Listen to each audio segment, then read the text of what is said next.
जोरदार क्लॅप करू आपण अफरीन बागवानसाठी. कंटिन्यू अफरीन.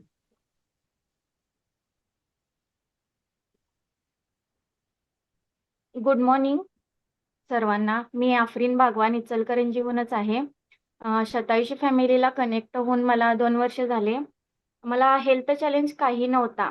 माझं म्हणजे वजन वगैरे मेंटेन होतं आणि वजन मेंटेन असल्यामुळं असा गैरसमज होता की आपल्याला काय होणार नाही किंवा झालेलं नाही. पण जेव्हापासून शतायुषी फॅमिलीला कनेक्ट झाले आणि फ्युएल वगैरे इनटेक करत गेले, तेव्हापासून लक्षात आलं की आपली जी एनर्जी लो फील होत होती, ती आता वाढलेली आहे आणि ॲसिडिटीचा वरचेवर जो प्रॉब्लेम होत होता, तो सुद्धा कमी झालेला आहे.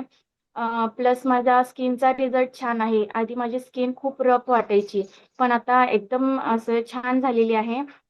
त्याचबरोबर केसांचा रिझल्ट सुद्धा माझा छान आहे. केसांची ग्रोथ वाढलेली आहे आणि असं भांगेत मला खूप असं गॅप वाटायचं. आता तो गॅप सुद्धा भरत आहे थोड्या-थोड्या केस ग्रोथ होत असल्यामुळं.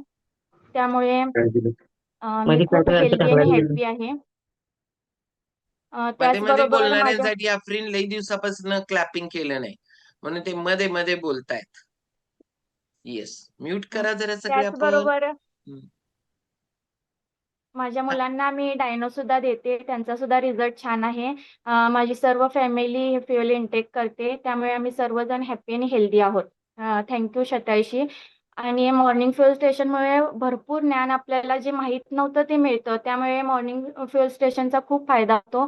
त्याचबरोबर आपले मॅरेथॉनचे सेशन सुद्धा असतात. त्यात सुद्धा आपल्याला खूप नॉलेज मिळतं. त्यामुळे thank you Shatayushi. Thank you all of you. चलो. जोरदार क्लॅपिंग करणार आहोत अफरीनसाठी. कारण काय आहे माहितीये का? हे नेक्स्ट जनरेशन आहे.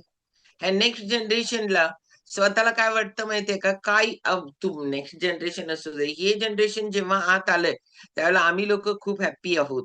कारण आमचा एक संकल्प आहे. शतायुषी तुमच्या बरोबर कधीपर्यंत आहे?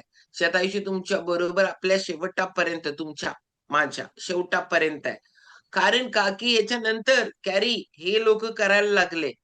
पण आम आदमी सारखंच असतं. प्रत्येक व्यक्ती जी बारीक असते तिला वाटत असतं, की मी लई फिट आहे, मला काहीच प्रॉब्लेम नाहीये आणि प्रॉब्लेम येऊस तोपर्यंत काही करायचं नसतं, हे आपल्याला सगळ्यांना वाटतं, की प्रॉब्लेम आल्यावर मग करायचं, तोपर्यंत काय करायची गरज नाही.